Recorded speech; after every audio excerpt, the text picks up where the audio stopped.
¿Qué significa eso? Que entonces, ahora que vivo bajo la gracia, tengo que temer que Dios me quite esa gracia. Pues todo lo contrario. Si es una gracia que tú y yo no merecíamos, eso significa que no hay nada que tú y yo podamos hacer también para perderla. ¡Pum! Entonces, ¿Hay pecados más graves que otros? sí, pero también no. Y hay que explicar Y tal vez. Y hay que explicar qué es la blasfemia contra el Espíritu Santo. La mujer puede enseñar o pastorear en una iglesia. Entonces, la Biblia es muy clara en mostrarnos ejemplos de mujeres. Claramente sirvieron al Señor enseñando, guiando, profetizando. Ahora, Este programa es patrocinado por Memorias de Uno, la suma de tus memorias a través de la pantalla. Bienvenidos a De Uno a Uno Talk Show, el programa que te vas a reír, vas a llorar, pero sobre todo vas a aprender a navegar por las aguas tumultuosas de ser un adulto, siempre de la mano de Dios. Y puede que tengas 5, 10, 15, 20, 25 años en el cristianismo, o puede que nada más tengas unos cuantos días o meses en él, pero te vas a topar con ciertos temas muy recurrentes. Si la salvación se pierde, el rapto, el apocalipsis, los diezmos, la mujer puede predicar. Estos temas puede que tengan mucha confusión en tu mente y incluso puede que muchos tengan tantas opiniones que no sabes qué opinión tomar en cuenta. Nuestro invitado del día de hoy trae mucha claridad a estos temas que muchas personas dicen que saben, pero tienen una concepción errónea de él. Quédate para que puedas resolver estas dudas y muchas más. Comenzamos.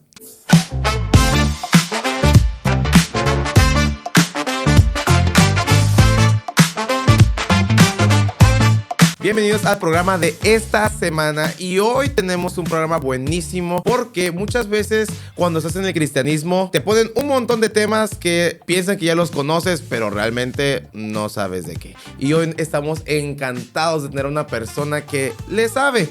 En De Uno a Uno nos encanta traer personas que realmente conocen de lo que están hablando y no traemos nunca invitados patitos. Recibamos con un muy fuerte aplauso a nuestro invitado del día de hoy, Rafael Tort. ¡Woo! Rafa, gracias.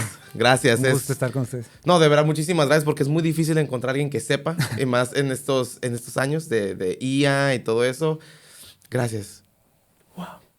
Si eres real. Si eres real y ya con eso. Me gustaría que te presentaras con nuestra audiencia, que te pudieran conocer un poquito. ¿Quién es Rafael Tort? Claro que sí. Soy originario de Chiapas, pero criado aquí en la ciudad de Tijuana. Entonces, amo a Tijuana, es mi ciudad. Soy esposo. Tengo una maravillosa esposa, se llama María Paula. Y pues soy muy feliz, tenemos 4 años casados. Aparte de eso, ¿verdad? Soy uno de los pastores de Iglesia Citadela, una iglesia que va para 5 años, el próximo año de plantación. Entonces estamos ahí trabajando aquí en la ciudad. Actualmente estamos en Las Palmas, pero nuestro concepto de iglesia es un poquito móvil. Hemos estado en playas de Tijuana, otras partes de aquí de la ciudad. Desde muy niño mis papás me llevaban a la iglesia. Claro que llega un punto donde tú conoces de Jesús. Ese punto de mi vida llegó cuando yo tenía 14 años. Y pues para mí fue un redescubrir, ¿no? Impresionante porque yo, a pesar de que iba a la iglesia, no creía en Dios. O sea, yo estaba consciente y muy seguro de que cuando creciera, o sea, no sabía exactamente cómo ni qué hacer. La verdad que en ese sentido nunca probé nada fuera de la iglesia y los límites de una familia cristiana, pero me llamaba la atención. Entonces, a esa edad tuve varios...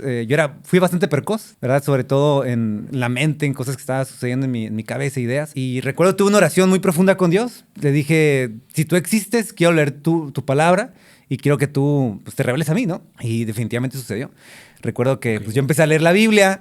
Tenía muchas dudas, preguntas, la recuerdo perfectamente porque era una Biblia, la Santa Reina Valera. Y pues yo me comí esa Biblia, ¿verdad? La subrayaba. En mi iglesia tenía una maestra de escuela bíblica en particular que todo el tiempo estábamos ahí, yo con las preguntas. Llegó el punto, evidentemente, donde ya quizás las preguntas no tenían una respuesta tan simple, ¿no? Pero así comenzó ese despertar. Y durante todo ese tiempo, Dios me empezó a dar ciertas oportunidades de aprender más, de ir a un curso, capacitación, primeramente en la iglesia, locales, ¿verdad? También empezó a surgir en mi corazón este deseo de servir a Dios, pero no sé exactamente cómo. Cuando iba algún predicador invitado a algo, yo oraba, ¿no? Y decía, Dios, háblame, muéstrame qué hago con mi vida, o dame un llamado, algo por el estilo, era mi razón de ser en ese momento, ¿no? Pido la oportunidad, ¿verdad? A mis papás en ese tiempo, a los líderes de la iglesia, que yo quería irme a un instituto bíblico. Okay. Entonces me dieron la oportunidad, se gestó todo, estuve estudiando en Cristo para las Naciones en Monterrey y pues obviamente ahí mi interés se amplió para seguir conociendo de Dios. Claro, no únicamente en un sentido teológico o mental, también en un instituto ofrecía muchas oportunidades para tener una experiencia profunda en tu relación con Dios y yo claro. crecí mucho con eso. Y más allá del instituto bíblico, las materias, todo lo que aprendí, fue todo el tiempo que tuve ahí para, pues ahora sí que sumergirme en la palabra de Dios, en los libros, en la oración. Es de esos momentos de mi vida que recuerdo bastante estar cerca de Dios. Entonces terminé, yo me vine aquí a la ciudad de Tijuana, ¿verdad? Pero tenía un gran asunto, ¿no? Todavía que resolver, porque a mí me encantaba una chica de mi iglesia en ese tiempo. Pero la verdad que yo no estaba seguro si yo le gustaba. Teníamos muchos temas ahí, dudas. Yo quería a alguien que amara a Dios, que sirviera a Dios también, que pudiéramos juntos en esta misma sentir y misión, pues colaborar, ¿no? Y pues María Paula era esa persona. Solo que yo no estaba seguro, te digo, si realmente íbamos a conectar o algo. Pero la verdad que se fueron acomodando sus caminos. Ya sabes, ¿no? Platicábamos de un montón de preguntas de la Biblia, cosas así. Era puro pretexto. Realmente lo que estábamos era... Oye, ¿y cuál es tu punto de vista en la Trinidad? Así funcionaba. Wow. Pero eso dio pauta a que mientras yo estaba en ese tiempo estudiando en la universidad, regresé del instituto bíblico, me metí en la universidad, pues la fui conociendo, ¿verdad? Y finalmente el Señor dio sus caminos y gran parte también de lo que soy puedo atribuírselo a mi esposa, porque me da la oportunidad mucho de platicar con ella de esos temas. Oye, ¿qué te pareció este libro? Los discutimos, vemos incluso los mismos videos. O sea, ha sido algo muy padre porque como familia ha sido una bendición. Yo evidentemente después del tiempo salí de la iglesia donde me había criado, con un amigo también que conocí en el instituto bíblico, pero que él te había mudado a la ciudad de Tijuana. David es otro pastor en la iglesia. Pues el Señor nos llamó a plantar Iglesia Citadela y es donde estamos ahí trabajando. De a partir de eso he sido un autodidacta por completo, ¿verdad? Tomando cursos aquí y allá, leyendo libros por montones, discutiéndolos con mis amigos, escribiéndolos, haciendo lo que se puede ahora sí para aprender más. Wow. Me impresiona, ¿eh? Yo... El hecho de que tengas esa curiosidad y que decidas ir a buscar esas respuestas, de que hayas ido al instituto, a mí me habla de una persona que no solamente se conforma con lo que escucha de otras personas, sino que está constantemente buscando ese conocimiento de Dios, esas respuestas para esas preguntas. Y ahora somos nosotros. Sí. Ahora vamos a hacer un cambio de roles y ahora nosotros somos Rafael Torpero de cuando eras joven. Y todos nosotros tenemos un montón de preguntas. Sí. Yo tengo un montón de preguntas y te digo, muchos cristianos crecemos en la iglesia como tú y vamos conociendo los temas que son los más comunes. Ay, que evangelismo, ay, que gracia, ay, que el diezmo, ay, que todo esto. Sí. Y ya los tomas por sentado, pero realmente no sabes qué son. O nada más como, pues tengo que obedecerlos. ¿Por qué? No sé. Sí. Solo me dice que lo haga y lo hago. Sí. Y la primera es una de las más comunes. Creo que todo el mundo piensa que ya se la sabe porque es un tema principal en la iglesia. ¿Qué es evangelizar? Yo pienso que el conocimiento bien aplicado y estudiado te hace más humilde. Es como un grano lleno de fruto. Entre más grandes, más se inclina. En ese sentido, conocer más de Dios, en teoría, debería llevarnos en la práctica a tener una relación más profunda con Él, amar más a los demás, ¿no? Y ahora, esta pregunta que comienzas creo es muy importante porque es en sí el fundamento y distintivo de la fe cristiana. Claro. Una iglesia donde no se predicara el evangelio o una fe cristiana que no tuviera una expresión clara y entendimiento claro del evangelio, pues está fuera de los límites realmente de lo que consideramos a lo largo de la historia de la iglesia como salvación, ¿no? O cristianismo. Y sí, el evangelio es una de esas palabras muy interesantes porque puede significar a veces cualquier cosa en la iglesia, ¿no? Usamos la palabra evangelio a veces para hacer énfasis en nuestro testimonio. Usamos la palabra evangelio para hacer énfasis, ¿verdad?, en ciertas ideas que asumimos son el evangelio. Y el evangelio, para empezar, pues no son buenos consejos, no son buenas recomendaciones. En ese sentido, el evangelio no lo es todo, ¿sí? El evangelio no puede abarcar todo porque sería entonces nada. En ese sentido, el evangelio es una noticia muy puntual. Ahora, bíblicamente, ¿verdad? Si damos una definición bíblica, yo creo que a lo largo de toda la Biblia encontramos que el evangelio, en esencia, es la historia de Jesús. Por supuesto, eso implica, si lo ves desde una postura antes de eternidad, pues implica el consejo de Dios, ¿no? Implica este pacto de redención que inicia antes de que el tiempo inicie, pero por supuesto se concreta en el tiempo en el que nosotros existimos. Y particularmente estamos hablando de la encarnación, de la vida, la obra de Jesús, sus palabras, lo que él dijo, hizo, sobre todo su muerte, su resurrección y ascensión. Puntualmente este es el evangelio. 1 Corintios 15, Pablo es muy claro en mostrarnos que el evangelio es que Jesús murió por nuestros pecados y resucitó al tercer día conforme a nuestros pecados. Entonces, esa es la primera puntualización, ¿no? El evangelio es particularmente esta buena noticia de la obra de Cristo y no es nada más allá de eso. Ahora, el evangelio, por supuesto, tiene implicaciones y consecuencias. Por ejemplo, creer en el evangelio es una implicación del evangelio, pero no es en el evangelio. En otras palabras, tú puedes predicar el evangelio y no necesariamente alguien va a creer o no. O sea, es una implicación de la obra de Dios, pero no es directamente el evangelio. Entonces, en sí estamos hablando de que es esta noticia muy puntual de la obra de redención de Jesús a favor de nosotros. Wow, o sea, tantas palabras que dije, un diccionario me hubiera servido mucho en este momento. Qué buena respuesta, toda completa, llena así, yo tratando de cacharte todas las ideas. Fíjate que una cosa de evangelismo o de evangelio es que siempre lo han tomado como, vamos a hacer evangelismo. Y es salir a las calles, ¿no? Sí. A predicar esta buena obra. Y algo que pasa en el evangelismo es que muchas personas como que dicen, no, es que yo no soy tan bueno. O no, es que a esa persona le sale mejor. A esa persona le sale mejor. Es que tiene un don. Es que tiene un llamado. Sí. Y me pasa que muy seguido usan esas dos palabras como un sinónimo, don y llamado. Como para hacer ciertas actividades eclesiásticas, ¿no? Ya sea música, ya sea ser profeta, etcétera, etcétera, etcétera. ¿Es lo mismo? ¿Es lo mismo en la iglesia un don y un llamado? Hay que hacer, yo creo, ciertas distinciones, ¿no? Puntuales. Por ejemplo, y partiendo del ejemplo que das, ¿no? De la evangelización. O sea, evangelizar puntualmente es anunciar el evangelio. Hay ciertas acciones del evangelio que son implicaciones del evangelio, por ejemplo, a la justicia social, las buenas obras, ¿verdad? La santificación, etcétera. Son implicaciones o derivaciones del evangelio. Y, por supuesto, tiene una relación directa en nuestra misión como iglesia y como individuos, ¿no? En ese sentido, la Biblia nos dice que todos los cristianos hemos sido llamados a lo mismo. En primer lugar, a la salvación, ¿verdad? Y a la proclamación de esa salvación. Sí. Jesús nos ha salvado para que nosotros ahora anunciemos las buenas nuevas de su salvación. Ahora, la Biblia también nos dice, ¿verdad?, que Dios da, conforme a su voluntad, distintos dones dentro del cuerpo de Cristo, que es la iglesia. Pero todo viene cumpliendo la misma misión, el llamado.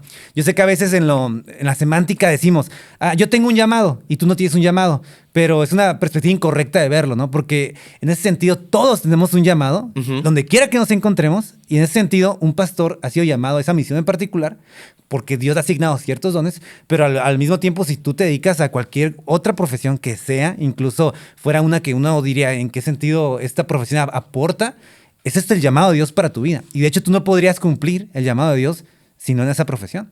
Yo estoy seguro de que si fuiste llamado a ser un dentista, por ejemplo, ese es tu llamado de parte de Dios. Y en ese llamado que Dios te haya dado, con tus dones y asignaciones, vas a responder a la misión de Dios. Ahora, aquí entra el tema del don, ¿no? Ahí yo creo cuando Dios nos crea, evidentemente, ciertos dones naturales. Es decir, hay personas que no necesariamente tienen que ser cristianas para saber hablar. Para saber dar un mensaje político, ¿no? De cualquier índole. Hay personas que son excelentes administradoras. Hay gente que es excelente escuchando a otros y desmascarando estos pensamientos profundos y ayudándolos, ¿verdad? A llegar a una conclusión más desarrollada de lo que están sintiendo. Son dones naturales. Ahora, en ese sentido, cuando nosotros venimos a Cristo, hay veces que muchos de esos dones naturales Él los santifica y los usa para su reino. Pero la Biblia también es muy puntual diciendo que hay dones sobrenaturales que Él da conforme a su voluntad. Pero esos dones, no perdamos de vista, tienen siempre un objetivo, que es la edificación del cuerpo de Cristo. Los dones no son para nuestro uso personal, ni uno de ellos. ¿Sí? Por eso, por ejemplo, cuando tú lees la Biblia en Corintios, que era una iglesia con varios problemitas de desorden, ¿verdad?, en su manera de hacer iglesia, Pablo es muy puntual en decirles que sus dones están excelentes, que no hay problema con sus dones, pero que más importante que sus dones es el amor debajo de esos dones. En el sentido de que si un don no tiene la función de, en amor, edificar la iglesia y el reino de Cristo, pues es un don que no sirve realmente en lo absoluto. Por eso Pablo, por ejemplo, en 1 Corintios dice, cuando profeticen uno y después otro y así en orden. ¿Para qué? Para que ese mensaje sea claro y la persona que entre a la congregación escuche claramente cómo ese don está edificando a la iglesia y sea ahora sí que confrontado, salvado, etcétera, ¿no? Lo mismo pasa con el don de lenguas, ¿no? Que es un don donde muchas veces pensamos que es un don para uso en lo particular o en lo privado, cuando la Biblia también es clara de que, por ejemplo, si no hay un intérprete en la iglesia que pudiera ayudar a que ese don fuera interpretado y usado de manera correcta, se debía guardar silencio. Entonces, otra vez, todos los dones que Dios nos da, en última instancia, no nos pertenecen. Son herramientas que Dios nos da para la edificación de su reino. Déjame ver si te comprendí bien. El don es un regalo, vamos a decir, que Dios nos da para edificar a su iglesia. Y el llamado, todos tenemos prácticamente el mismo llamado, podría así decirlo, que es proclamar su reino. En sí, ¿verdad? Nuestro llamado como cuerpo de Cristo que somos es edificar su cuerpo. Eso implica, evidentemente, amar a nuestros hermanos y hablar a otros de Jesús. Ahora, ¿verdad? Obviamente, dentro de esta distinción, de este llamado general como creyentes, por supuesto que ciertos dones naturales e espirituales que Dios da generan lo que podríamos llamar a nombrar un llamado particular, ¿no? Ese llamado particular puede traducirse en ser pastor, puede traducirse en ser maestro, puede traducirse en etcétera. Todos los dones que se edifican en la iglesia, ¿no? Pero otra vez, mi punto más que nada es resaltar esto. No hay realmente llamados más importantes que otros. Todos tenemos un llamado particular. Y el llamado en ese sentido se compone de dos factores, ¿sí? Hay un llamado interno, es decir, un deseo donde, por ejemplo, tú quieres ser maestro, ¿verdad? Y amas ser maestro y quieres enseñar en tu iglesia, en un grupo de jóvenes, a mujeres, a hombres, no sé, ¿verdad? De diferentes situaciones. Pero también ese llamado interno tiene que estar respaldado por un llamado externo. En otras palabras, fuera de ti, alguien tiene que poder validar si tu llamado realmente proviene de Dios. ¿A qué me explico? Vamos a asumir, por ejemplo, que tú quieres ser un maestro, ¿verdad? Y te encanta la enseñanza de la palabra de Dios. Pero probablemente desde la perspectiva del llamado externo, pues alguien te ha escuchado y te dice, ¿sabes qué? Pues yo creo que Dios no te ha llamado a ser maestro en este momento todavía, ¿no? O sea... No, mijo, la neta, para cantar... No. Adóralo desde abajo, hermano, por favor. Ahora, no estoy diciendo que nunca va a pasar, pero puede que ese llamado externo en ese momento de tu vida no sea tan manifiesto y lo que Dios te ha llamado a hacer en ese momento es prepararte para que pueda ese llamado externo ser confirmado, ¿sí? Y yo creo que es importante porque de lo contrario podríamos caer, ¿verdad? Otra vez, en ver los llamados como para mi uso y mi edificación. Okay. Si mi llamado no está edificando el cuerpo de Cristo, pues tengo que realmente cuestionarme si es realmente un llamado de parte de Dios. De lo contrario, pues yo podría decir un día, pues, ¿sabes qué? Voy a iniciar una nueva iglesia, ¿no? No me quisieron aquí en mi congregación aceptar y validar mi llamado, pues quiero rápido salir y hacer @ ponle aquí el que tú quieras. Entonces es un tema ahí interesante y yo creo que uno tiene que tener humildad al respecto y buscar al Señor sobre todo y el consejo de los demás. ¿Qué respuesta? ¿Qué respuesta? Yo venía sin nada con... No. Un aplauso más grande. Y de hecho, esto fue todo de 1 a 1. Ya todo lo que tienes que saber de la Biblia ya lo sabes. Métete a SEA y vámonos. Ya apenas estamos calentando motores, ¿eh? Estas son las tranquilas que se supone que debe ser 101 del cristianismo. Yeah. Y aquí te va una que también es parte fundamental de lo que creemos nosotros como cristianos. Y es en la gracia. Muchos dicen gracia para pecar. Ay, güey, la raza. Sí, yo puedo. Pero, ¿qué es realmente la gracia? ¿Tengo hasta algún punto la gracia? ¿Puedo salirme de la gracia? ¿O me abarca toda la vida? Por definición, ¿verdad? La gracia, en su original, ¿verdad? Significa, es un carisma, es un regalo. Prácticamente cuando la Biblia habla de la gracia de Dios, estamos hablando de su bondad inmerecida, particularmente, ¿no? En otras palabras, es cuando Dios abre su corazón hacia nosotros, aun cuando nosotros no lo merecemos. Y la gracia de Dios se revela en toda la Biblia, ¿eh? Muchas personas piensan que nada más en el Nuevo Testamento se inaugura la gracia, y lo que realmente sucede es que en el Nuevo Testamento la gracia se desborda. Pero desde el principio del tiempo, cuando Dios se relaciona con Adán y Eva, Él muestra su gracia porque se relaciona con sus criaturas, ¿no? Personas que estaban hechas del polvo y de la tierra, y Dios aún así decide entablar una relación con ellos. Y lo mismo vemos con Noé, después con Abraham, ¿verdad? Donde Dios... incluso en ese momento se revelaba con gracia a ellos, acercándose a pesar de que ellos no merecían tener un contacto con la divinidad. En el pueblo de Israel sucedió algo todavía más intenso, porque a veces vemos la ley en contraposición a la gracia, ¿no? Y pensamos esto, no, es que ahora que estoy en el tiempo de la gracia, la ley o la ley moral ya no tiene validez para nuestra vida. Pero justamente cuando tú ves que Dios promulga la ley en el Antiguo Testamento, Él primero salvó a Israel. Y les dice, ustedes son mi pueblo ahora. Los he rescatado, aunque eran de los pueblos el más insignificante. Y realmente el pueblo de Israel en el desierto, si nosotros vemos su actitud, fue una actitud de para nada respuesta favorable a la gracia de Dios. Eran rebeldes, como somos nosotros también. No estoy criticando en esa vía, ¿no? Pero la gracia de Dios hacia ellos se manifestó en estas leyes que en todo caso tenían el propósito de santificarlos, hacerlos su pueblo y entrar en una profunda relación con Dios. Ahora, ¿qué es lo que sucede? Evidentemente, una desviación en el sentido de que los humanos, como tendemos a hacer, ¿verdad? Pues pervertimos la ley de Dios. Y entonces empezamos a ver la ley de Dios como meritoria, como si la ley por sí misma nos pudiera dar gracia cuando nos no nos percatábamos de que la gracia de Dios ya la teníamos. Y la ley simplemente era una respuesta a esa gracia de Dios recibida. Todos los pactos que Dios ha hecho en su palabra siempre comienzan con un acto de su gracia y entonces Dios pide una respuesta en nuestra cuenta. El problema otra vez es de que como humanos no teníamos esa ley o la capacidad de responder a esa gracia de Dios. Y por eso Dios dice, en el nuevo pacto yo voy a escribir mi ley en su corazón. Entonces fíjate, la ley, ¿cuál ley? No existe el Nuevo Testamento. Es la ley del Antiguo Testamento. Evidentemente hay que hacer una división entre la ley moral, ceremonial, etcétera. No tenemos, yo creo, el tiempo para hacer toda la disección, pero creo que con esto alguien podría ser curioso e investigar un poquito más. Entonces, Dios promete escribir su ley en nuestro corazón. Y dice que su gracia ahora no va a tener el límite de simplemente venir sobre unos cuantos, sino que ahora su gracia, a través de su Espíritu Santo, va a reposar en todo su pueblo y que su pueblo va a tener una comunión directa con él. En ese sentido, la gracia de Dios que tú y yo tenemos hoy, puntualmente, es el favor de Cristo inmerecido, ¿no? Toda la justicia, el amor, la misericordia, la perfección de Cristo es nuestra, nos pertenece. Y toda nuestra injusticia, nuestro pecado y nuestra maldad, ahora le pertenece a Cristo y Él se hizo pecado por nosotros. Y en ese sentido, Dios nos ve ahora como sus hijos. Y no como con miseración diciendo, pues estos pobres desgraciados, estos estoy salvando, pobres ¿no? animales. Sí, o sea, nos ve como a su mismo hijo Jesús, porque Él derramó su gracia sobre nosotros.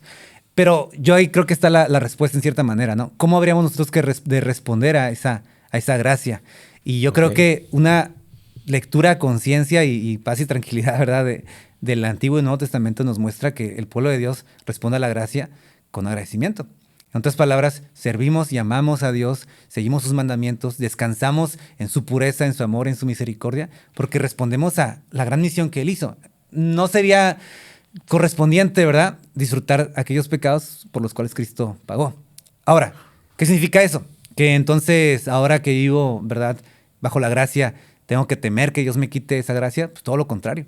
Si es una gracia que tú y yo no merecíamos, eso significa que no hay nada que tú y yo podamos hacer también para perderla. ¡Oh! ¡Pum! Entonces, nuestra respuesta no tiene que estar condicionada a saber, ¿será que Dios me va a amar? Sino responder siempre sabiendo que Él ya me ama y ahora yo puedo obedecerlo. Y sí, vamos a fallar, vamos a equivocarnos de los pecadores, yo soy el primero. Pero este gran evangelio y este gran Jesús que tenemos ahora nos permite hacer uso de esa gracia a favor de nosotros siempre. Entonces, es una distinción ahí interesante, ¿verdad? Yo creo que nos sería muy bien como iglesia retomarla.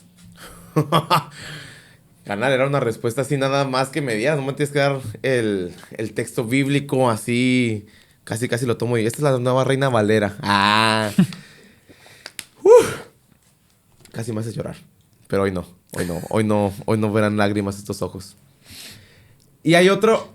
Bueno, ya calentamos motores, sí. ya le venimos así dándole un poquito a estos temas.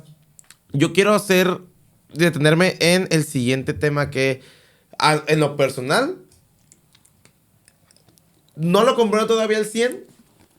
Me cuesta un poquito comprenderlo. Tal vez ahorita mi mente no está a este nivel para entender 100% este tema. Pero, ¿qué onda con como diría Jordi Rosado? O sea, patrocíname, Jordi. ¿Qué hubo con la Trinidad? Ok.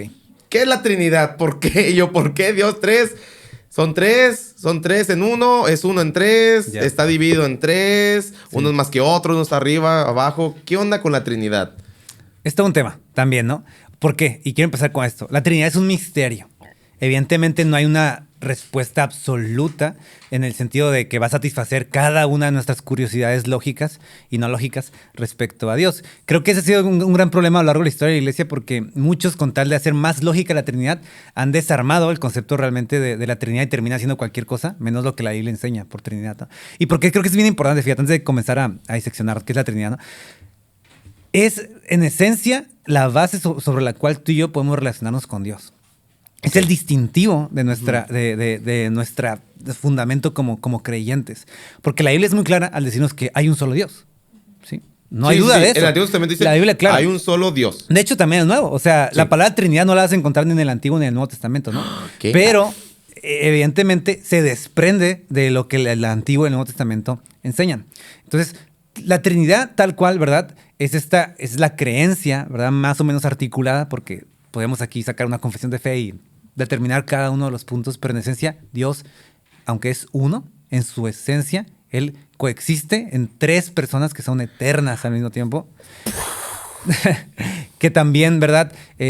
Son iguales en ese sentido. No hay cierta tal cosa, ¿verdad? Como una separación dentro de Dios. No hay jerarquías. Sí, hay cierta subordinación, ¿verdad? Es decir, el Padre es en ese sentido la cabeza de la divinidad, el Hijo se subordina al Padre y el Espíritu se subordina a Cristo. Y se ve claramente, ¿no? Jesús da ahora, ¿a quién le ora? Al Padre. Y Jesús mismo dice, cuando Él vaya al cielo, Él enviará al Espíritu Santo.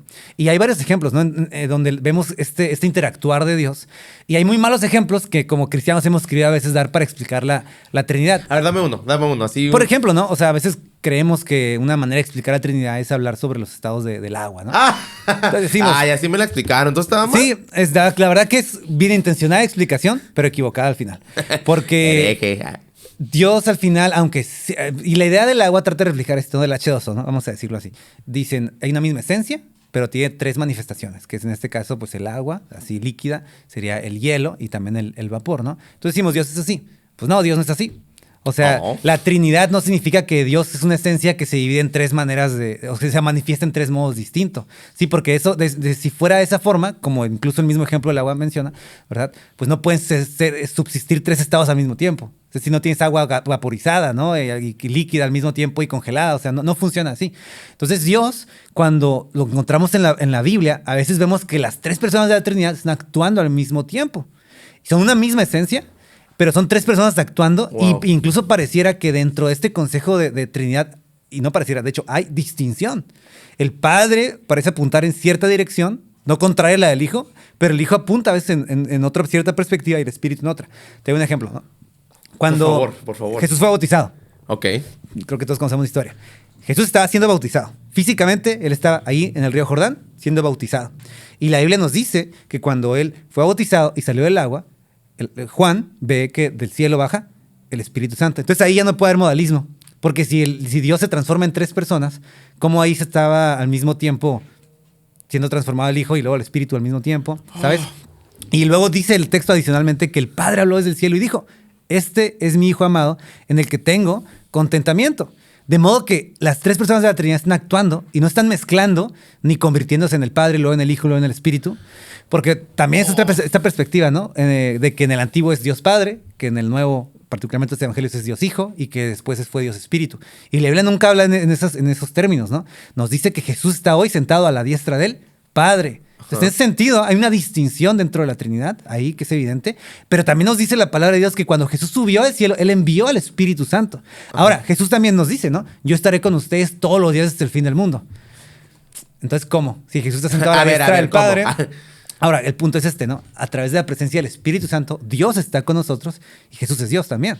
Entonces, su presencia en la divinidad está en nosotros, ¿sabes? Es un tema. Y hay muchos ejemplos realmente, creo, muy malos. Yo diría realmente que es mejor no dar ninguno. Mejor, mira, carnal. Sí. Nada.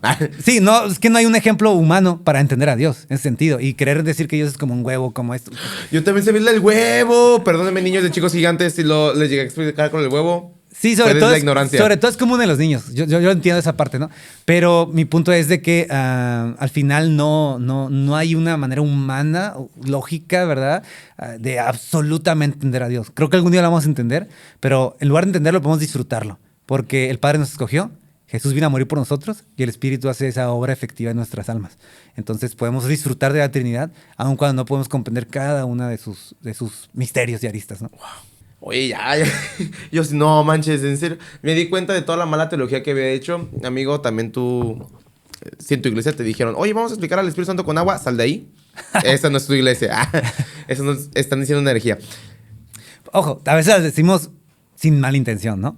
Pero son, al final de cuentas, a veces detalles que la iglesia a lo largo de la historia ya solucionó. Pero a veces sí. La repetimos. Es bien intencionado, pero de todos modos está mal. Y es bueno que alguien nos digas, no. Sí. Buenas intenciones, mala praxis.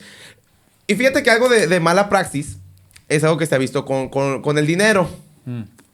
Yo aquí ya nos vamos a meter así ya bien de fondo. Así el tema en el que ya nos pueden cancelar. Me encanta. Siempre me gusta estar en el borde de la cancelación. Y es que la iglesia siempre nos han dicho, bueno, siempre han criticado como, es que el pastor se roba los diezmos y ya viste el nuevo carro del pastor. O ves esos videos de tú tienes que darme tu carro, tu terreno, como diezmo para tu iglesia. Diezmos. Ok. Dinero. ¿Lo digo? El diezmo.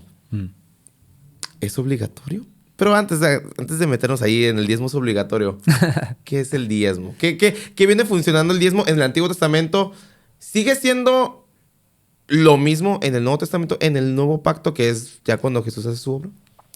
Creo que por definición en la actualidad, el diezmo es simplemente el 10% de algo, ¿no? Bueno, Digo, gracias. por definición, vamos a decirlo así. A veces creemos que esa era la misma perspectiva en el Antiguo Testamento y no es así. De hecho, en el Antiguo Testamento había varios tipos de diezmos y en esencia, si tú haces ahí el cálculo un poquito, ¿verdad? Investigas un poquito el sistema ahí teológico, se cree que el judío promedio que daba el diezmo, porque no toda la historia del pueblo de Israel se dio el diezmo, de hecho, y Dios recriminó eso en ciertas ocasiones. Malaquías, por ejemplo, ¿no? Se da aproximadamente el 23% de los ingresos. Y claro, también estamos hablando yo creo que aquí hay que hacer dos distinciones, ¿no? Su economía era una economía agrícola, sí, ¿verdad? No con el desarrollo monetario que hoy tenemos y entendemos. Sí, la gente muchas veces practicaba el trueque, había otro tipo era un sistema económico realmente distinto. Y en segundo lugar, el pueblo de Israel en ese momento era una nación-estado. En otras palabras, era una teocracia, ¿no? Dios gobernaba un pueblo literalmente con promesas reales, con gobernantes reales, con leyes que se ejecutaban de manera real. Y en cierta manera era como un impuesto, ¿no? Ahora, yo creo que en el Nuevo Testamento, y no creo, evidentemente la Biblia es clara al respecto, no encontramos ya un ordenamiento explícito de que debemos dar el diezmo. Ahora, eso no significa, ¿verdad?, que no haya nosotros un principio de generosidad que debe regular nuestra perspectiva respecto al dinero. Porque creo que muchas veces nos vamos por la tangente en ese tema, ¿no? Queremos escuchar que no hay diezmo, pues para no dar el diezmo. Mi 10%, sí, mis ¿no? 10 varos. Sí, dudo que alguien, bueno, ojalá y sí, pero generalmente esta pregunta no nace de la actitud de decir, ¿y por qué damos el diezmo? Yo quiero dar el 27%, ¿no? Yo quiero dar el 30%, ¿no? Sí. O sea, regularmente la idea es irnos por la tangente y zafarnos en ese sentido de esa responsabilidad. Por eso te la hice, viejo, la verdad, te seré sincero. Ahora, el punto es, yo creo que nosotros, como otra vez, una sociedad distinta que responde a un sistema económico particularmente consumista, nuestra perspectiva del dinero que representa nuestra vida, nuestro trabajo, pues es bastante no bíblica, en el sentido de que el dinero se ha convertido en un dios para nosotros. Y Dios, en ese sentido, ya no, otra vez, entendiendo el principio de la gracia, ya no opera bajo un código moral de decir, tienes que dar tanto por ciento, sino que el principio ahora en el Nuevo Testamento es la generosidad, ¿no? Pablo en 1 Corintios, y en 2 Corintios también, ¿verdad?, cuando habla respecto a las ofrendas, cuando habla respecto a nuestra generosidad, puntualmente dice, ¿no?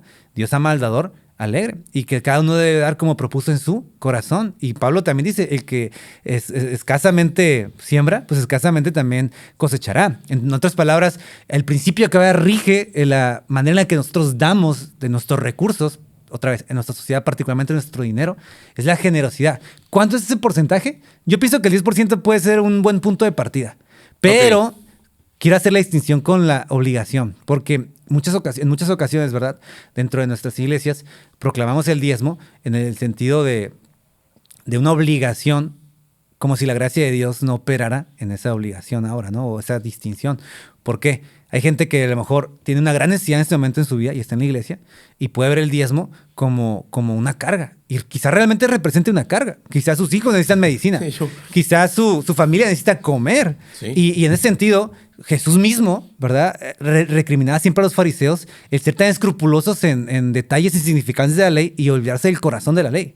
Porque si por dar esa obligación, etcétera, lo que sea, yo voy a descuidar mi llamado con mi familia de proveerles, mi llamado con la salud de mis hijos, etcétera, yo pienso que ahí uno como creyente debe hacer la evaluación de decir, en este momento de mi vida, ¿cómo estoy siendo más fiel en la administración de mis recursos?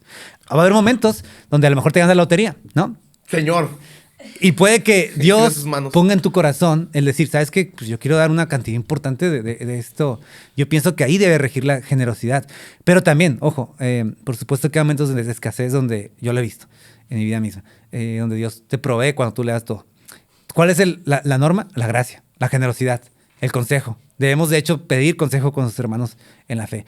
Lamentablemente hay un abuso extendido y extenso financiero en muchas iglesias y muchas personas tienen miedo de ofrendar, de dar sus diezmos porque pues, la verdad, ciertos pastores o líderes o ministerios han hecho uso muy incorrecto de los recursos que le pertenecen en todo tiempo y en última instancia a Dios. Yo recuerdo que en una ocasión un primo nos mandó una ofrenda importante para la iglesia, ¿verdad? Y obviamente mi actitud fue decirle, primo, ten confianza de que ese dinero va a ser utilizado correctamente para la iglesia. Y sacaste un carro. Y recuerdo mucho su respuesta, ¿eh? Me dijo, no te preocupes, pero me lo dijo con una naturalidad, una despreocupación. Dice, no te preocupes, a mí no tienes que decir nada, tú le haces rendir cuentas a Dios. ¿No? Sí. No, pues no te tuvo que decir más. Sí. Dios te está viendo. Y en ese sentido, yo creo que es la perspectiva incluso de si nosotros somos líderes en la iglesia, ¿no? Cuidar los recursos que entran a nuestra congregación, en todo caso, si estás dirigiendo una iglesia, y pedirle dirección al Señor. Señor, ¿cómo usar sabiamente el dinero que te pertenece y que tu pueblo está dando en ofrenda a ti? Esa es la actitud. Y para dar también. O sea, Dios no nada más nos pide nuestro dinero, nos pide muchas otras cosas. Pero el dinero es nuestro tiempo, una excelente manera de representar nuestra vida también. No, te digo, hoy... acabas de aprender más teología ahorita, más lo que es realmente cristianismo aquí, que tal vez en muchas iglesias en las que has estado, no diré nombres, solo diré realidades. Ya hablabas algo de que a veces operan en miedo, y algo que también nos da miedo como cristianos. Bueno, a mí siempre me dio mucho miedo, porque en los 70s, en los 80s, los cristianos hacían muchas películas del arrebatamiento, de que estaban en un carrito y luego nada más quedaba la camisa y todos... Y nada más veías cómo el mundo se acababa y se caían los aviones y los carros chocaban, explotaban y la roca ahí corriendo, ¿no? En los 70s también. El arrebatamiento. O como lo conocen en mi antigua iglesia. Saludos, la hermosa. No creo que lo esté viendo. El rapto. Okay. Mira... Yo sé que tú tienes una opinión acerca del rapto y me gustaría también conocerla, pero en primera instancia, para los que tienen apenas unos meses en la fe o en el cristianismo y no tienen una idea muy clara de qué es el rapto, ¿qué es el rapto? Uh-huh.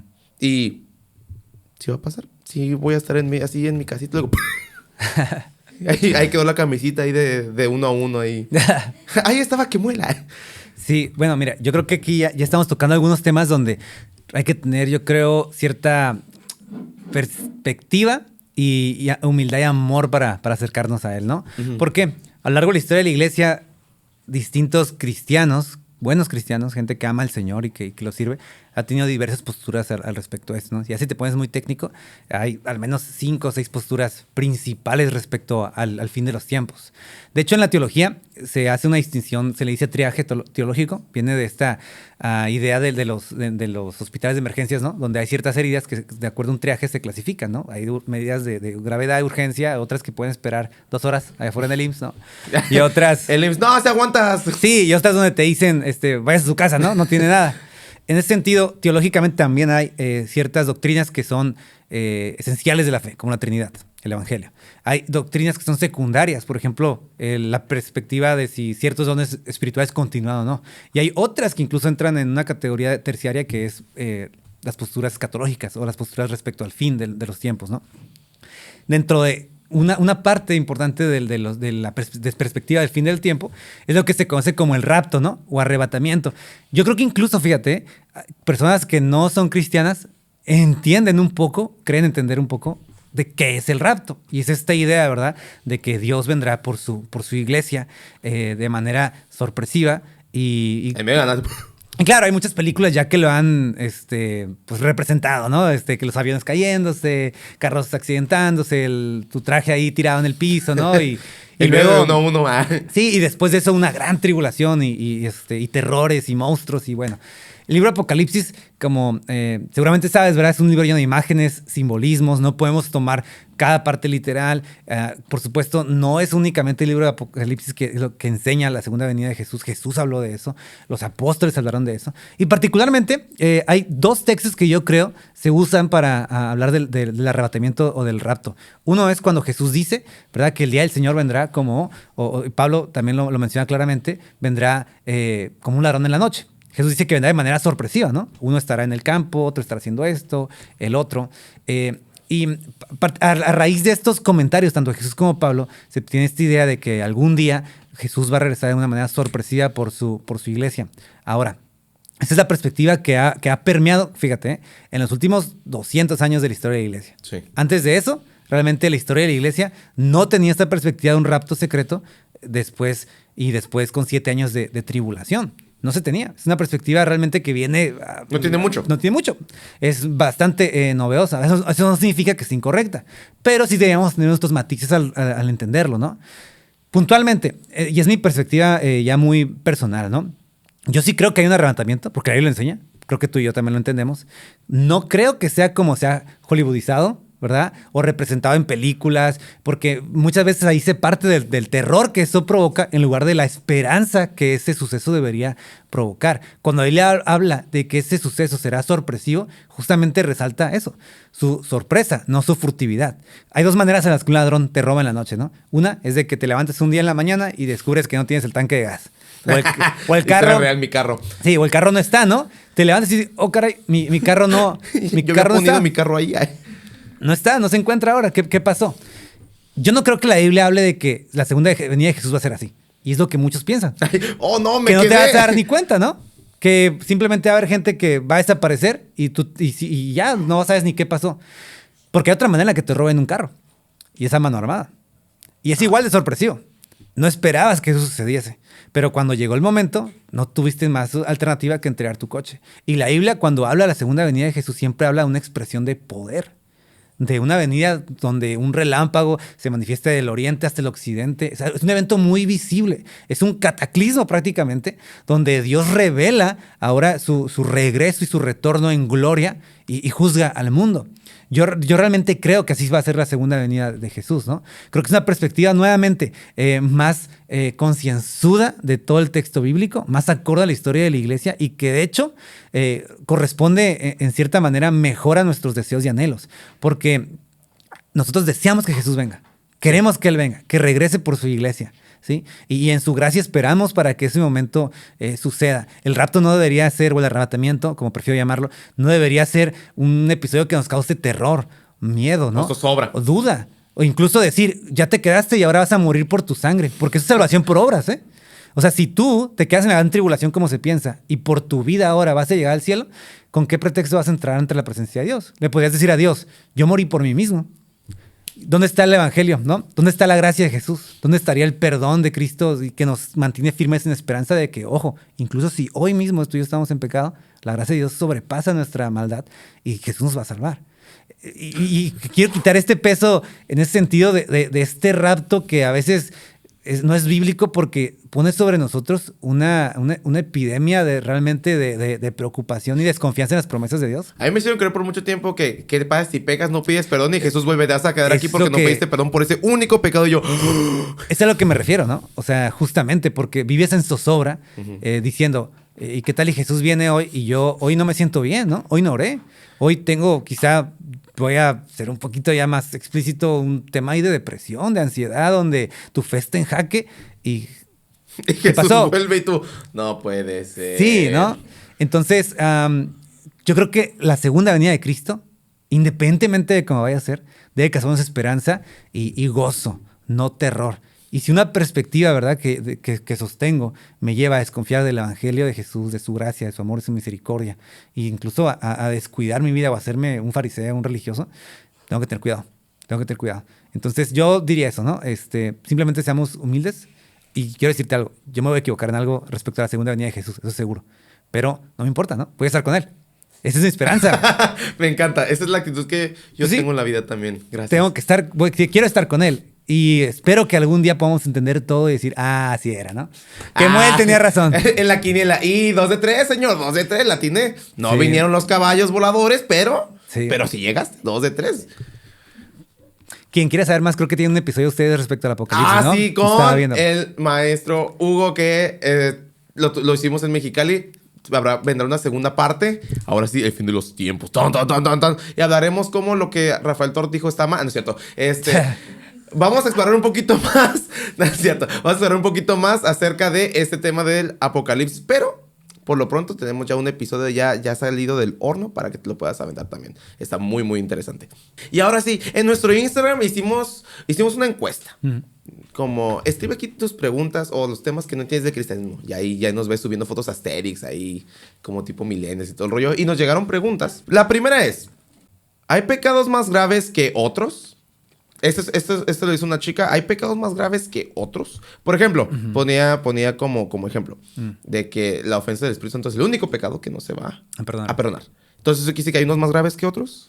Ok, creo que hay 3 preguntas ahí, ¿no? Por ejemplo. Perdón. Sí. La primera sería, yo creo que respondería sí, pero también no. Y hay que explicar y tal vez. Y hay que explicar qué es la blasfemia contra el Espíritu Santo, porque también creo que es todo un tema. Mira, voy a no tratar de tardar mucho, pero sí la Biblia habla claramente, ¿verdad?, de que nosotros como seres humanos que vivimos en pecado, pecamos. Pero nuestros pecados, en cierta manera, sí son distintos. Es decir, en cuanto a consecuencias, en cuanto a gravedad, en cuanto a afectación, ¿verdad? En cuanto al nivel incluso de rebeldía, de perspectiva. Claro que hay mucho de eso. O sea, no podemos en ese sentido comparar, ¿verdad?, el pecado, por ejemplo, de Adán y Eva, ¿verdad?, que fue una rebelión cósmica contra Dios. Sí, por su culpa tengo que pagar un montón de cosas. Sí, y que llevaron a la caída, ¿verdad?, de la humanidad, ¿verdad? Por ejemplo, el pecado que también, por cierto, puede cometer un niño, ¿no? Que puede ser incluso producto de sus condiciones, etcétera. En ese sentido, la Biblia sí nos dice, en cierta manera, que hay pecados que podemos no clasificar. Yo tendría mucho cuidado con clasificar qué pecados son más graves o no, pero definitivamente sí hay cierta distinción sobre la manera en la que nosotros ofendemos a Dios. Otra vez, no quiero ser muy puntual en decir este pecado o este otro pecado, pero es evidente porque tú lo puedes ver a lo largo de toda la Biblia, cómo muchas personas tuvieron, debido a ciertos pecados, distintas consecuencias en la manera en la que Dios trató con ellos. Pero todos esos pecados, no importando su gravedad, Jesús murió por ellos. Y en ese sentido, aunque todos los pecados, ¿verdad?, son distintos y su consecuencia de gravedad puede ser diferente, todos son iguales ante la presencia de Dios. ¿Por qué? Porque todos y cada uno de ellos nos terminan apartando de la salvación, ¿no? Aunque sean pequeños, aunque sean grandes, en ese sentido no existen delante de la santidad de Dios algo que lo pueda ofender poquito o mucho, ¿no? O sea, nosotros en ese sentido debemos de ser humildes y reconocer que nuestro pecado es grave ante Dios. No importa si no somos asesinos, si no cometimos un genocidio, ¿verdad?, que son los que pensamos en ocasiones. Porque Jesús justamente cuando está aquí entre nosotros, Él apunta el corazón y dice, a ver, hagamos la distinción, ¿no? Quizá ustedes no han matado a nadie, pero han odiado en su corazón, y eso es homicidio. Jesús dice, quizá ustedes no han cometido adulterio o fornicación, pero han visto, ¿verdad?, a una mujer con lascivia en su alma, y eso es como haber tenido relaciones sexuales con ella. Entonces Jesús se va a la esencia del pecado porque Él resuelve la esencia del pecado, que es nuestra corrupción en el corazón. Y todo pecado inicia ahí. Yo lo ejecuto ya en el acto quizá, pero empezó en mi corazón, ¿no? Hay gente que puede cometer, hasta vamos a decirlo, accidentalmente un pecado. Por ejemplo, estás manejando, atropellas a alguien que se atravesó de la nada. O sea, el homicidio es un pecado, ¿no? Pero en ese sentido, si te das cuenta, la carga de responsabilidad incluso y de todo el peso que hubo para desarrollarlo es diferente a alguien que con alevosía, con ventaja, decide acabar con la vida o atropellar a una persona y acabar con su vida. Entonces, por eso digo que sí y no. Hay que hacer una distinción ahí muy matizada, pero con humildad, reconociendo que todos nuestros pecados nos pierden de igual manera. No hay pecado más grande que otro. Y te voy a dar un ejemplo, porque yo lo veo mucho. Con el homosexualismo, por ejemplo, ¿no? En ocasiones asumimos, ¿verdad?, que es como un pecado el más terrible de todos, ¿no? Y ojo, no nos vamos a ir, o un humano no se va a ir al infierno, a la condenación, por ser homosexual o heterosexual, ¿no? Te puedes ir al infierno heterosexual completito, ¿no? Y no va a haber ningún problema con eso en el sentido de que mi punto es este. ¿Cuál es el tema ahí, no? Si te das cuenta, son expresiones de el pecado que está anidado en nuestro corazón y que realmente nosotros encarnamos a través de esa acción. Entonces, ¿qué hago con eso? ¿Qué hago con un pecado como ese? No puedo ver mal a alguien, peor a alguien que simplemente tiene esa expresión pecaminosa en particular, ¿verdad? Y decir, esta persona es más pecadora que yo, o es más pecadora que B, que C, ¿no? Al contrario, debo de decir, esta persona ocupa de la gracia de Dios al igual que yo. Estamos igual de perdidos. O estaba yo igual de perdido, solo que yo estaba en otro ámbito, con otro Dios falso, poniendo un ídolo distinto en primer lugar antes que a Dios. Quizá el mío era la avaricia, el egoísmo, el orgullo, ¿no? El de él puede ser su sexualidad. El de esta persona puede ser una espiritualidad demasiado sensible que intenta ver luces y auras donde quiera, ¿no? Pues si te das cuenta, sigue siendo esta expresión misma de rebelión contra Dios. Y ya por último, para no traerme, con la blasfemia del Espíritu Santo. Fíjate que yo, para mí en conclusión, y no nada más mía, ¿verdad? Viendo estudiado el tema, la blasfemia contra el Espíritu Santo en última instancia es la incredulidad. Esa es la blasfemia contra el Espíritu Santo. Es el único pecado realmente que no puede ser perdonado. Te digo porque muchos piensan que blasfemia contra el Espíritu Santo es insultarlo. Ah, sí, así me lo enseñaron yo. Oh, perdón, ya lo hice una vez. No. Exacto. O sea, fíjate, pues, yo una vez tuve una persona que estaba teniendo un problema muy fuerte ya de corte mental y psicológico, y en su mente me decía, es que yo ya insulté al Espíritu Santo, ¿no? Yo ya lo insulté, yo ya cometí el pecado, pero Dios jamás me va a perdonar. Pero si te das cuenta, cuando Jesús habla específicamente de ese pecado, se lo hizo a un grupo de fariseos que constantemente permanecían en la incredulidad, viendo los milagros, viendo la enseñanza, y estaban ahí permaneciendo incrédulos, al grado que dijeron, lo que tú haces es obra del diablo. A ese grado llegó su incredulidad. Atribuyeron las obras del Espíritu Santo en la persona de Jesús a Satanás. Y en ese sentido Jesús ahí mismo los condena diciendo, pues ya no hay nada que yo pueda hacer porque ustedes están viendo toda la expresión de mi poder, del poder del Espíritu Santo, y siguen atribuyéndole esas obras al maligno. Es incredulidad. Pero no hay pecado en ese sentido al cual tú y yo no podamos acudir a la presencia de Dios y decir, Señor, aquí estoy, perdóname, acepto tu sacrificio en la cruz por mí, que el Señor no pueda perdonar y que no pueda redimir. Pero sí uno, de incredulidad. Si nunca nos acercamos a Dios, Él no puede en ese sentido, porque nosotros también no estamos respondiendo a su gracia, perdonar esos pecados. Ahorita ya a través de la pandemia escuché muchos... Ya pudieron descansar como... Ahora preocupémonos por la incredulidad. Sí, ahora, ay, ¿qué tan increíble está haciendo? Y aquí va la segunda pregunta. Gracias por esa respuesta tan magna. Saludos, Andrea Favela. Tan magna. Esta segunda pregunta me la mandó, pues la mandaron a Sandra y también en nuestro Instagram. Gracias, Sandra. Es un tema picoso, un tema que, mira, yo confío en ti. Yo confío en ti. Por todo lo que me has dicho, yo confío en ti y en tu respuesta. La mujer, ¿puede enseñar o pastorear en una iglesia? ¿Es válido, sí o no? ¿Y por qué? Ok, creo que ahí yo haría primero también una puntualización, ¿no? O sea, uno tiene que ser sensible y reconocer que a lo largo de la historia de la iglesia, diversas tradiciones, denominaciones, iglesias, ¿verdad? Y movimientos han tenido perspectivas distintas respecto a este tema, en definitiva. Hay iglesias que consideran, ¿verdad?, que ciertos principios bíblicos que parecieran a sus ojos contradecir, ¿verdad?, o decir, ¿verdad?, que la mujer no debe enseñar, predicar, etcétera, tener autoridad, respondían a un contexto histórico muy particular, es lo que algunos piensan. Y debido a eso, ellos también hacen la elección, ¿verdad?, pues, por ejemplo, nombrar a una mujer como pastora, como líder de una congregación, un movimiento, incluso también en otros movimientos más moderados, quizá como una pastora asociada, ¿verdad?, o otros cargos, vamos a decir, dentro del liderazgo, de una manera secundaria. Ahora, yo creo que, y quiero ser puntual en esto, la Biblia es muy clara en mostrarnos ejemplos de mujeres que claramente sirvieron al Señor enseñando, guiando, profetizando, hablando la palabra de Dios, compartiendo el evangelio, ¿verdad? Mujeres sustentaban el ministerio de Jesús y de otros de los apóstoles. Y hay una importante actividad en toda la Biblia de liderazgo femenino, de la enseñanza, de la participación de las mujeres, y la iglesia por ninguna causa, independientemente de la creencia última que sostengas, puede renunciar a esa realidad, porque al final de cuentas está en la palabra de Dios, y si nuestra conciencia está sujeta a la palabra de Dios, debemos responder a esa realidad. Ahora, también a lo largo de la historia de la iglesia ha habido otras perspectivas, ¿verdad?, que es particularmente la que yo sostengo, que la Biblia también es muy clara, 1 Timoteo 2, 3, Tito 1, ¿verdad?, en nombrarnos que particularmente, y aquí por eso quiero hacer una distinción también, el oficio pastoral, ¿verdad?, que implica la autoridad de gobernar a una iglesia, está limitado a hombres calificados. Y hago puntualmente esto, hombres calificados, no significa que por ser hombre ya puede ser líder, pastor o maestro, ¿no? A la Biblia es muy puntual en decir que hay ciertos requisitos bien establecidos en la palabra de Dios que un hombre debe cumplir. Y en ese sentido creo que responde a dos motivos, ¿no? Porque cuando tú ves la manera en la que Dios crea la familia, Dios, incluso, aunque Eva en cierta manera fue quien inició, vamos a decir así, la participación en la tentación, Adán la culminó. Y Dios no recriminó para nada a Eva, de hecho. Dios llama la atención y llama a cuentas a Adán, al varón. Estaba con ella, por cierto. Él estaba, no es como que Y él hizo todo lo contrario. Él culpó a su esposa, ¿no? La mujer que tú me diste, en última instancia le echó la culpa a Dios. Pero ese orden de creación que incluso hoy prevalece en nuestra manera de entender la familia cristiana y el rol y complemento de cada persona en la familia se ve. Pero también lo vemos en la Trinidad. O sea, Jesús está subordinado a la voluntad del Padre. Él oraba, Padre, que se haga tu voluntad.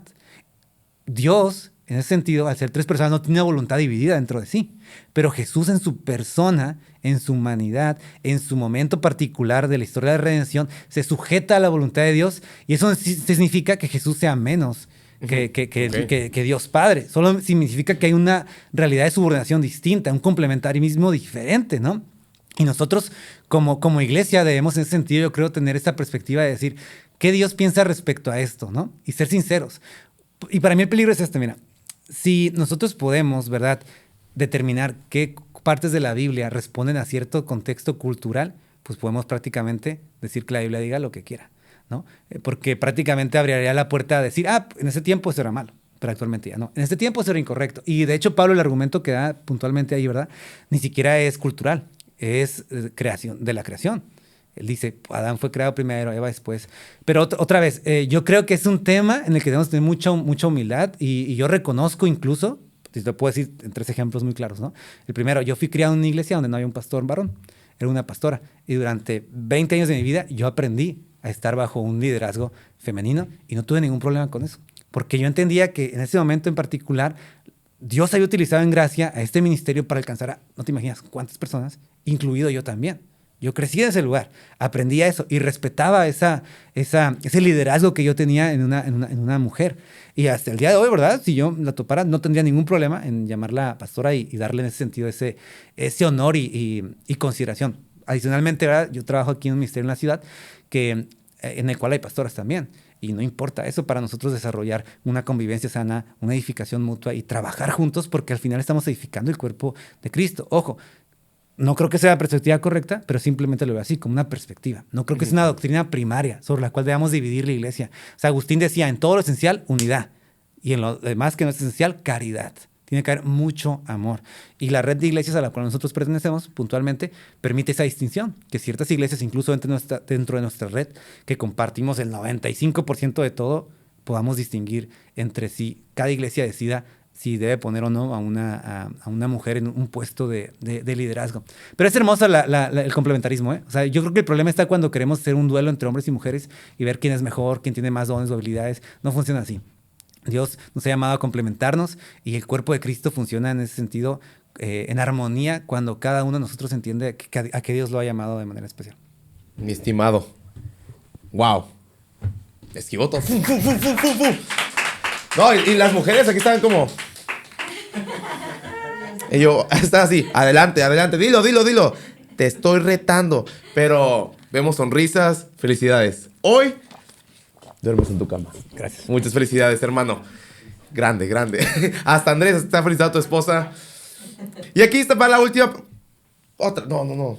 Me quito el sombrero ante esa respuesta. Y esta es la última pregunta que nos hicieron. ¿La salvación es una combinación entre obras y fe? ¿O es una o la otra? Se ha dicho, ¿verdad?, que la salvación es solamente por la fe, pero una fe real nunca está sola. En otras palabras, toda fe genuina, ¿verdad?, que es la única realmente fe que salva, siempre va a estar acompañada de obras como una consecuencia necesaria, no como una causa. Y eso finalmente fue la gran distinción, ¿verdad?, de la Reforma Protestante. La iglesia había pervertido a tal grado el evangelio, ¿verdad?, que había atribuido el camino de salvación a dos vías, la fe más las obras. En ese sentido se pensaba, ¿verdad?, que tus obras aportaban a tu justificación.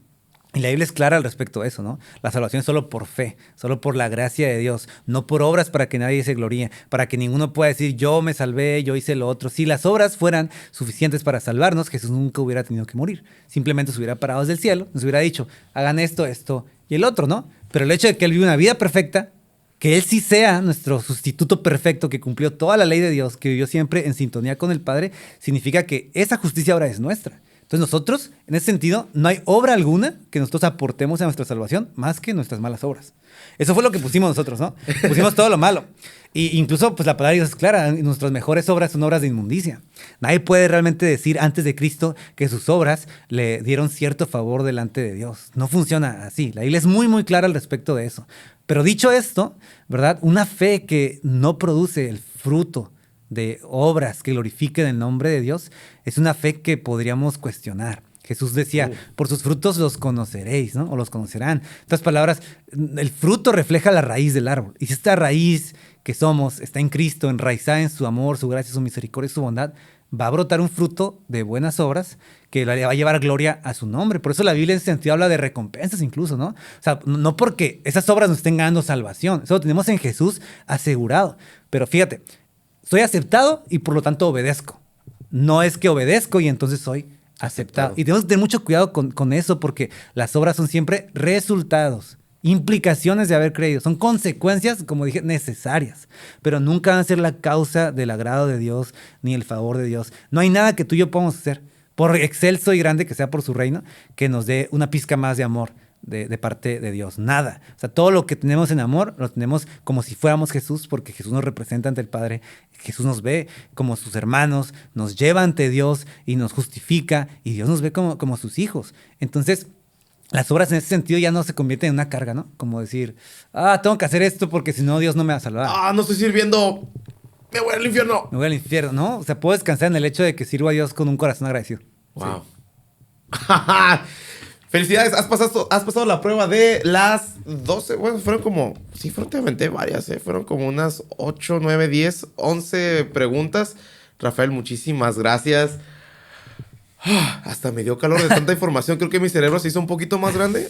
Me siento como Jimmy Neutron en este momento. Tocamos algunos temas que creímos que eran importantes, pero tal vez tú tienes una pregunta o un tema que no comprendes del todo y quisieras profundizar. Rafael, ¿tú tienes alguna bibliografía, libros o bibliotecas virtuales, no sé, donde puedan encontrar mayor información acerca de diversos temas de lo que es el cristianismo? Yo primero te diría, si tienes una curiosidad grande por eso, Internet es una súper herramienta. Hay muchos artículos, coalición por el evangelio, hay muchos canales de YouTube donde puedes aprender casi sobre cualquier tema, distinciones, posturas, y eso es lo más hermoso. No quedarte simplemente con la postura oficial que piensas que es lo correcto. Siempre es bueno ver otras perspectivas y entonces tú llegar a una propia. Ahora, puntualmente, libros, yo creo que hay 3 que yo recomendaría. Depende del nivel donde estés de tu conocimiento. A lo mejor si tú eres nuevo y estás queriendo iniciar con todos estos temas y tecnicismos y ya un poquito de palabras más rimbombantes o formales que te ayudan a entender mejor. Hay un libro de R.C. Sproul que se llama Todos somos teólogos. R.C. Sproul. Sí, es un libro realmente bastante sencillo, pero a la vez complejo porque presenta temas de la teología sistemática ya más profundas, que en esencia la teología sistemática es qué dice la Biblia respecto a muchos temas, ¿no? Okay. ¿Qué dice la Biblia sobre el cielo? ¿Qué dice la Biblia sobre esto? Entonces es una muy buena aproximación, ¿sí? Como no has tenido quizá una preparación o algo, yo creo que es una buena aproximación. Todos somos teólogos. Todos somos teólogos de R.C. Sproul. Ahora hay otro en el nivel intermedio que se llama Evangelio y Reino, de Graham Goldsworthy, se llama. Este libro habla más sobre cómo entender el flujo de toda la Biblia. Porque la Biblia a veces pensamos que está divorciada entre el Antiguo y el Nuevo Testamento, que tiene que ver una historia con la otra. Él tiene un libro también que se llama Cómo predicar a Cristo usando toda la Biblia. Y son libros ya un poquito más, vamos a decir, intermedios, porque ya te ayudan a entender cómo el panorama de Dios funciona en la historia de revelación, ¿no? Cómo Dios se fue revelando de una manera progresiva y cada vez más hermosa y compleja, y cómo cada parte de la historia de la redención aporta algo a la belleza del Evangelio y de nuestra salvación. Entonces son libros ya para profundizar un poquito en cómo enseñar la Biblia, cómo aprender a ver todo el panorama de la Biblia. La teología sistemática es como una lupa, pero la teología bíblica es como es un lente gran angular, ¿no? O sea, lo ves desde la distancia y puedes ver un panorama. Wow. Ya si tú quieres decir, ¿sabes qué? Yo me quiero meter ya como de lleno. Sí, ahora hay muchos, evidentemente. Volúmenes, yo ya te recomendaría volúmenes académicos, ¿no? Busca alguna editorial como CLIE en español, si lees en inglés hay muchas más, por supuesto, que ya toman temas ya de una perspectiva más académica, ya vas a encontrar un libro sobre el evangelio de este tamaño, ¿no? Entonces, pero ¿Quién es Mateo? Sí, o sea, pero ya si quieres quizá algo más general, pero más profundo, Wayne Grudem, Teología Sistemática, ya es un libro de este pelo, pero ya tienes una muy buena y bastante profunda aproximación a muchos temas que la iglesia ha creado a lo largo de la historia. Entonces, eso es muy, muy importante, pues anotarlos nada más, ¿no? Me explicaste un montón de temas así súper... Sí los entendí. Ya puedo llegar a la vida diciendo, bro, tú sigues creyendo que el rap... no, o sea, tampoco es para que nos creamos tanto, ¿no? Tu teología está mal. Pero ahorita vamos a pasar a un juego antes de despedirnos que se llama 5 segundos de la película. Okay. Ahí se llama este segmento. Y ahorita Pepe, el gran Pepe, te va a dar una tarjeta a ti, me va a dar una tarjeta a mí, en la cual están apuntadas, creo que son 7 películas, 7 nombres de películas. Vas a tener 5 segundos para decirme el plot de qué trata la película y yo tengo que adivinarlo. Si logras que yo adivine la película, tú te quedas con un punto. Ok. Va a ganar el primero que haga 3 puntos. Okay, ¿Listo? Muy bien, venga. Y bueno, para que lo sepas, todo el equipo de 1 a 1 escribió 2 películas, excepto yo y Rafael. No sabemos qué hay aquí. No sé si ya las vi. Y si no las vi, pues que el Señor se apiade de mí. Es un pez payaso que se pierde. Buscaba a Nemo. Ahí está. Gracias Dios. Gracias Jesús, que sí pareció. Ay, perdón, me asusté. Ahí está la primera. Tengo un punto. ¡Pling! Un príncipe. Bueno, más bien un plebeyo, una princesa y una alfombra. Aladín. Aladín. ¡Oh! Y yo, un plebeyo, yo. La princesa y el sapo. Oh, no. No. Así como explicas teología, también explicas las películas, ¿eh? Felicidades, amiga, ¿eh? Muchas felicidades. Te ganaste la lotería. Es un videojuego en un arcade. Es un sujeto que tiene unas manos gigantes y empieza a destruir cosas. ¿Mario? ¿Super Mario? No sé. No. Mario. Era Ralph el Demoledor. No. ¡Ey! Bueno, también yo. No, es que dije... Gracias. Una mafia, un gran hombre y muchos crímenes. ¿Qué? No sé. Puede ser. Cualquiera, Robert De Niro. ¡El Padrino! Y yo... Tijuana, Baja California. Para ser sincero, yo jamás he visto El Padrino. Tengo que verla. Pues,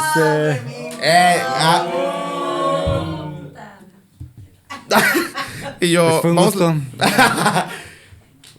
Bueno. Perdónenme todos. Ok, esta es una película de un elefante que tiene unas orejotas así. Dumbo. Yo no lo escribí, ¿eh? Un león, una bruja, un faro, un ropero. Narnia. Narnia, el león, la bruja y el ropero. Solamente en Disney XD.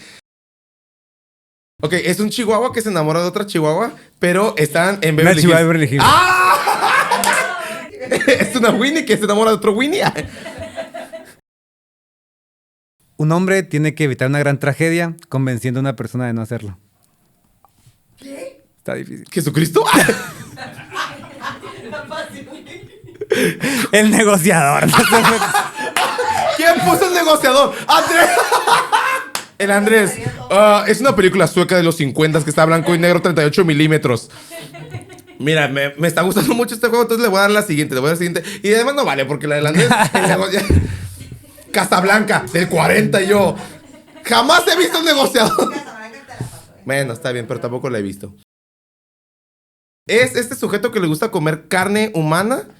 Y es un sádico. Sale Anthony Hopkins. No sé. El silencio de los inocentes. Demasiado También, tarde. ¿quién puso el silencio de los inocentes? ¿Esa no fui yo? Unos carros que hablan. Y... Cars. ¿Pero cuál? ¿Pero cuál? No sé. Bueno, mira, Cars, 1, 2 o 3. Solo vi la 1. No te pierdes de mucha, viejo, excepto la 3. La 3 sí está bonita. La 3 cambió mi corazón. Me hizo ver a Cristo de una manera diferente.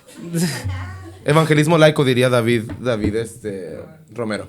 Saludos, sea me entiende. Jack Black es un luchador. Nacho Libre. ¡Sí! ¡Nacho Libre! Todos tenemos un momento feliz con Nacho Libre. Todo el mundo se sabe, aunque sea una parte. La del elote. La de quitas el elote de mi vista. Si la viste en español, si la viste en inglés. ¿Qué onda contigo? Están en Oaxaca. Nadie en Oaxaca habla español. Dos personas iguales intercambian sus vidas después de un campamento. ¡Juego de gemelas! ¡Oh! No, yo siempre pensé que Lindsay Lohan tenía una doble. O sea, como una... Hasta que supe que era una yo. ¿Y cómo lo hicieron? Es Bruce Willis calvo y lo intentan de matar de muchas maneras, pero no pueden. Duro de matar. ¡Ah! Un monstruo rescata una princesa resguardada por un dragón. Shrek. Shrek. 1, 2 o 3, lo que sea. ¡Ay, mira! 3 milisegundos para los 5. ¡Un aplauso! Efectivamente, así como enseñas teología, yo creo que sí pudieras enseñarle a alguien a hacer las películas, excepto la del negociador. Esa. Sí, está. Rafa, muchísimas gracias por compartir contrario. todo este conocimiento con nosotros. Gracias por jugar con nosotros Sí, y sobre todo, gracias por haber traído luz a estos temas que ya los habíamos escuchado, hasta los hablamos en conversaciones cristianas, pero tal vez genuinamente no conocíamos de qué trataban. Muchísimas gracias. Gracias por todo lo que estás haciendo y sobre todo, gracias por usar toda esa curiosidad, por dejarte también llevar por esa curiosidad y enseñarnos también que es bueno investigar, que es bueno hacerse preguntas. Sí, al contrario. Muchas gracias por la invitación. Y pues sí, espero que esto haya servido para que despierte la curiosidad de varios y les dé muchas ganas de estudiar y conocer más de Dios. Esto ha sido todo en De Uno a Uno Talk Show por esta semana. Gracias de verdad por quedarte hasta este momento del episodio. Síguenos en todas nuestras redes sociales. Estamos en Instagram, estamos también en TikTok como @de1a1 Talk Show. Ahí subimos historias, ahí subimos los reels. Y sobre todo ahí puedes también compartirlo con tus amigos. Aquí en YouTube puedes picarle a la campanita que está apareciendo aquí abajito para que los episodios te lleguen primero antes que nadie. Suscríbete a nuestro canal y nos vemos en la próxima.